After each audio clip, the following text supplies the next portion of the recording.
Mas, pesan saya atau saran dan nasihat saya, satu Mas, jangan melupakan tentang adat budaya yang sudah didapatkan leluhur dari sang yang dumati, yang diuntuk harusnya estafet kepada anak turunnya, jangan sampai dilupakan. Kalau belum tahu, carilah supaya tahu. Itu semuanya tidak pandang bulu. Sadarlah, karena kejayaan satu bangsa, bila mana bangsa itu tidak meninggalkan identitas bangsanya adalah adat dan budaya.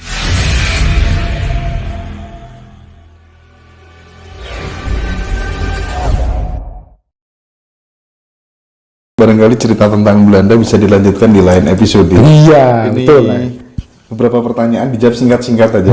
Biar kita juga nggak terlalu kemalaman ya Pak ya. Saya tuh ketemu kemarin itu, waktu di Batu itu langsung saya batin, nanti harus sesi panjang ketemu Pak Bagus ini. Ini pertanyaan pertama, melihat penampakan apa saja, itu apakah kemudian hasil dari imajinasi dan pikiran manusianya sendiri? Bukan. Kalau imajinasi itu bisa dari angan-angan, Mas. Angan-angan manusia. Angan-angan bisa begini, berangan-angan kan itu.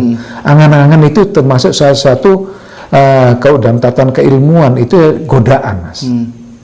Sedang saya melakukan, sebenarnya saya melakukan nggak macam-macam kok. Niat saya pada waktu itu ya, saya tirakat, saya puasa, saya bertapa, saya ingin jadi orang baik, tidak lebih, tidak kurang.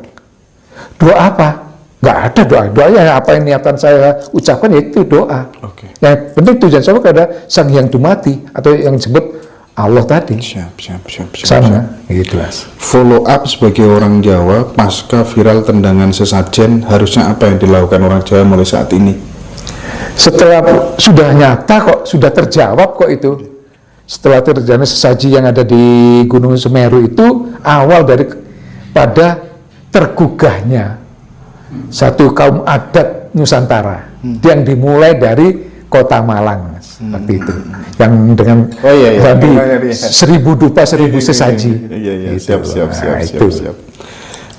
Perlukah membuat semacam sekolahan dengan kurikulum berbasis Jawa sentris? Tidak perlu membuat sekolahan yang berbau Jawa sentris. Kalau bernuansa Nusantara, iya. Karena negara kita bukan hanya di Jawa aja. Benar. Tapi pengetahuan itu yang akan kita kembali dibangkitkan ya. Pengetahuan atau leluhur kita yang udah lama-lama ini terbenam, kita gali, kita ajarkan lagi. Siap. Panjenengan sudah membuktikan bagaimana tidak terikat dengan kemelekatan dunia sejak muda dengan banyak bertapa di goa, di puncak gunung dan lain sebagainya. Kuncinya di mana kok bisa seperti itu? Maksudnya kunci supaya kemudian kita ini bisa oke lah menjalani profesi sebagai ini, tapi supaya hati tidak melekat sama dunia bagaimana? Oh, tidak bisa Mas, dunia ya tetap harus. Kan kita punya dua badan, jasmani, rohani. Rohani yang perlu dengan satu kehidupan yang mendekatkan diri pada sang Khalik, kepada Gusti yang merubing dumati. Raga perlu makan kita perlu kerja. Jadi harus ada keseimbangan. Imbang. Tetap hanya orang-orang tertentu yang sudah punya garis tertentu, mungkin dia spontan harus menghilangkan. Buktinya, tetap itu harus. Tidak bisa dihilangkan salah satu. Ritual semedi, ritual ibadah semedi, tapi tidak bermanfaat bagi orang lain. Bagaimana pendapat Pak Bagus? Bermanfaat atau tidak itu tergantung dari pemikiran atau penemuan masing-masing pribadi. Makanya orang biasa bertapa, apa itu bertapa? Nah, sholat, mereka kan lebih paham dengan sholat. Nah, harus sholat ditingkatkan juga. Nah, ada dua sholat rogo, sholat sukma. Nah, sembahyang rogo, sembahyang sukma. Nah, banyak di kita orang kan hanya raganya aja, olahraga. Coba manjing dengan hati nuraninya juga, dengan batinnya dan lahir batinnya, ikut sholat situ, dia akan merasakan kedamaian. Kok udah ngerasakan damai, tidak akan ada yang namanya saling caci maki. Karena belum menemukan aja. Siap. Prosesnya belum sampai Iya, ya, belum Bagus sampai ya. ke sana. Banyak orang yang meramal masa depan, ya, kelak akan terjadi bencana bahkan perang dunia ketiga. Tanggapan panjenengan? Kalau saya katakan perang dunia ketiga seperti yang ditakutkan kemarin ya, antara Soviet akan misalnya Ukraina, Amerika sudah NATO mengirim armadanya ke Eropa Timur dan sebagainya, ini udah ketakutan banyak orang itu mungkin. Ada yang tanya sama saya, apa udah nih? Saya katakan, tidak ada perang dunia ketiga, tidak ada perang antara NATO dengan Pakta Warsawa. Saya katakan demikian. Nggak ada ya? Katanya aman-aman aja. Bener. Gitu. Mereka cuma gertak-gertak aja. Siap. Gitu loh, jangan terpancing. Manusia hidup harusnya berdasarkan keinginan Tuhan. Iya. Parameternya apa? Manusia itu bisa dikatakan sudah hidup sesuai dengan keinginan Tuhan. Masing-masing suku bangsa punya oleh Tuhan Yang Maha Esa diberi bimbingan atau kitab atau kaweruh bahasa Jawanya. Nah, kalau mereka melakukan ya, mengerjakan ini dengan semestinya, sebenar-benarnya sesuai dengan hukum Tuhan, ya itulah intinya mereka akan jadi orang yang baik. Siap. Itu kembali, itulah manusia yang disebut manusia sejati ini manungso. Itu, Mas. Untuk membedakan antara halusinasi sama rasa sejati itu bagaimana Pak Bagus? Nah, ini mereka harus melakukan satu laku khusus ya. Kalau di Islam itu ada syariat, ke hakikat, sampai ke makrifat ya. Kan ada ajaran sini. Benar. Tingkatan-tingkatan. Tingkatan ya, semuanya itu dulu. Nah, mana yang mereka pilih kan gitu. Nah, kemarin di sini ada namanya orang kejawen, dia sudah paham persis dengan tatanan leluhurnya, dengan turunnya dia lakukan dengan meditasinya atau semedi gitu. Kan di seluruhnya ada sholat, ada tafakur, nah gitu kan. Oke, selanjutnya Pak Bagus, karena tadi udah sempat didatangi Nyi Roro Kidul ya. Iya. Kami melihat, saya melihat banyak sekali fenomena praktisi spiritual, ustadz, kiai yang terjatuh dalam urusan wanita. Bagaimana supaya anak muda ke depan kita ini tidak mengalami nasib yang sama? Ya gampang. Nah, sekarang pertanyaannya, tuntunanmu apa? Kitabmu apa? Semua kitab melarang untuk berbuat nista, untuk berbuat yang tidak baik kan gitu. Ya sesuaikan dengan hukum Tuhan itu tadi. Oh, nggak boleh berzina, ya jangan berzina. Orang Jawa itu dengan pakaian yang demikian kelihatan dada, bagi orang Jawa sendiri nggak menimbulkan rangsangan. Nah, biasa di Bali contohnya orang mandi dengan telanjang biasa dan tidak menimbulkan rangsangan bagi yang lain. Nah, ini rangsangan dari olah pikirnya manusia tadi yang tidak diikat dengan hukum-hukum ketuhanan tadi. Benar. Itu. Oke Pak, kami melihat ketika berumah tangga, setia itu menjadi sesuatu yang sangat sulit.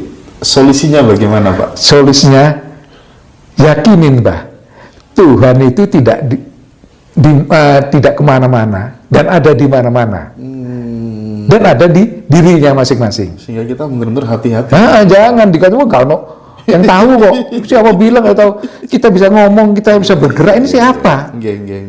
Kembali kepada dasar awalnya tadi loh Mas. Ya Pak. Selanjutnya Pak, kita menyaksikan banyak orang memiliki masalah soal keuangan, finansial, ya kan? Nah, supaya itu tidak terjadi kepada teman-teman semuanya, apa yang harus dilakukan, Pak? Begini, finansial. Saya bertanya lagi kepada mereka yang bertanya tentang finansial, berapa yang kau butuhkan? Karena manusia nggak pernah lepas dari kebutuhan yang selalu kurang. Nah, itu syukurilah apa yang kita dapatkan hari ini. Itu Mas. Dengan syukur itu barangkali. Dengan syukur itulah pelan tapi pasti akan meningkat. Iya, siap. Itu. Kenapa orang Jawa lantas tidak bikin semacam kayak lembaga MUI begitu, Pak? Bagi kita orang Jawa itu kan begini, Mas. Memang punya sekte-sekte ya, kayak misalnya dari Pangestu, Manunggal, Sabto Darmo, dan yang lain-lainnya lah ya. Mereka buat ini adalah apa? Langsung aja kepada masyarakat dan tidak mengajak, tidak memaksa. Kalau mereka belajar, monggo kita ajarin. Nah, itu tidak memaksa di sini. Yang mau datang silakan, enggak ya kita yang enggak Tidak butuh boleh kalian kok mengajak, ibadah. juga tidak boleh menolak. Tidak boleh menolak. Ya. Iya. Nah, jadi untuk yang demikian kita tidak perlu membuat suatu kayak MUI gitu ya. Oke. Nah, jadi tandingan dong. Nah, kita kan MUI itu kan Oke, hanya oke. organisasi kemasyarakatan, Oke, bukan Pak milik Bagus. pemerintah. Iya. Menurut paham Jawa, apakah ada Pak pekerjaan yang haram, misal kerja di bank, misal kerja di leasing, di finance? Bagaimana pendapat orang Jawa? Begini, dalam Jawa, kalau bank kan disebut bunga. Oke. Saya bertanya gini, apa bedanya bunga yang kita dapatkan dengan istilah bunga dengan istilah pembagian keuntungan bersama? Itu kan hanya istilah aja.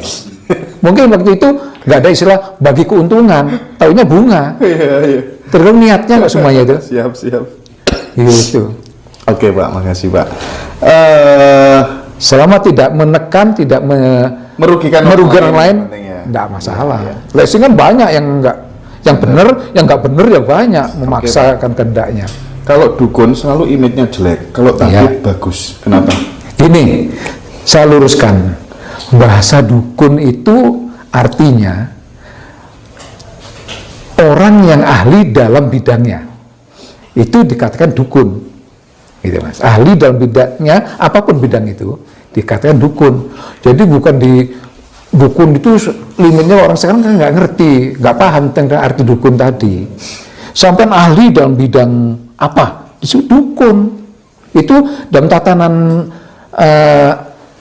keraton ada gelar dukun. Dia orang tuh ahli dalam bidang pengobatan, Nah, dukun panggilannya. Kalau tabib itu kan bahasanya orang sono. Ada dukun itu mesti identitiknya pakarnya hitam, Terus ngobong Pak, menyan.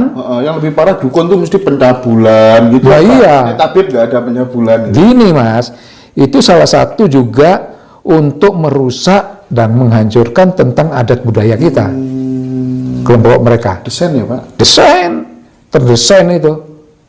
Itu. Karena saya pernah juga waktu itu membuat sinetron, karena saya juga jadi lihat sinetron selalu yang menang berpakaian putih, yang dikalahkan berpakaian hitam, yang ngobong menyan Mbak Kris.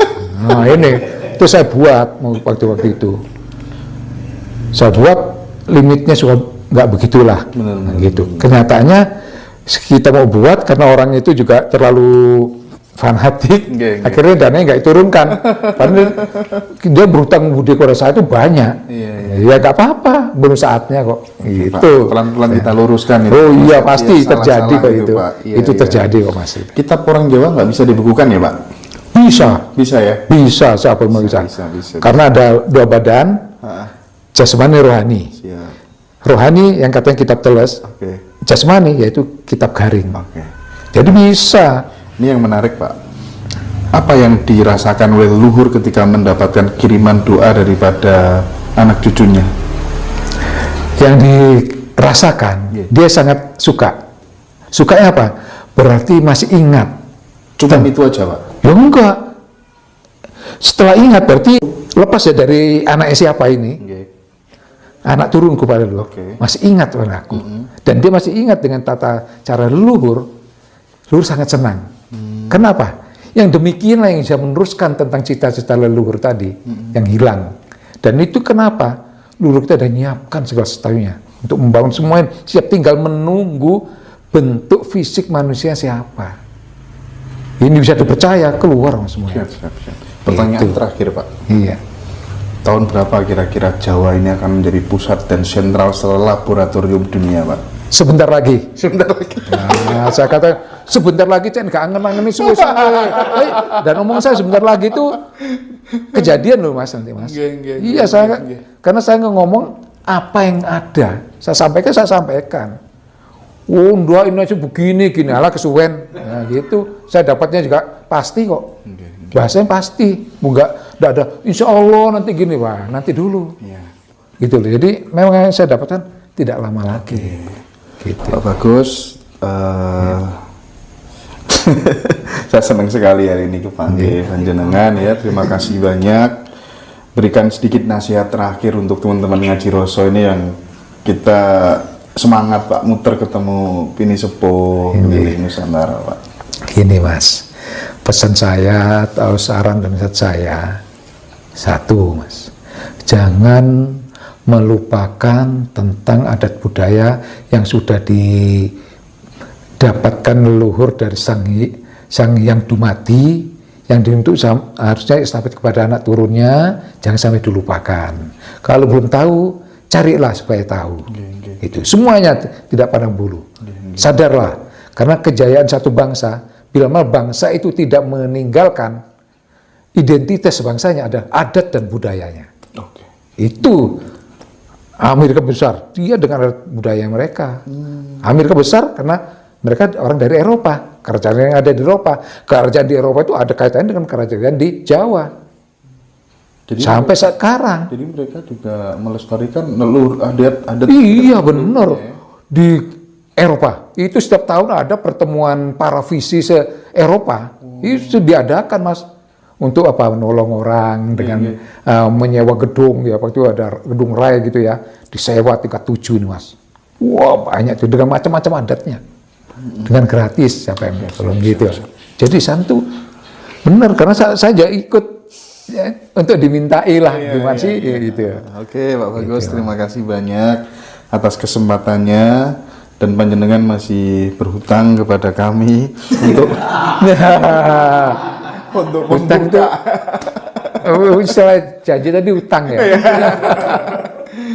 Untuk membuka semuanya Pak supaya kemudian banyak orang tercerahkan ya. Iya, mudah-mudahan apa yang saya sampaikan bila ada salah kurangnya saya juga mohon maaf selaku saya manusia yang biasa juga. Terus sangat Pak Bagus. Rahayu.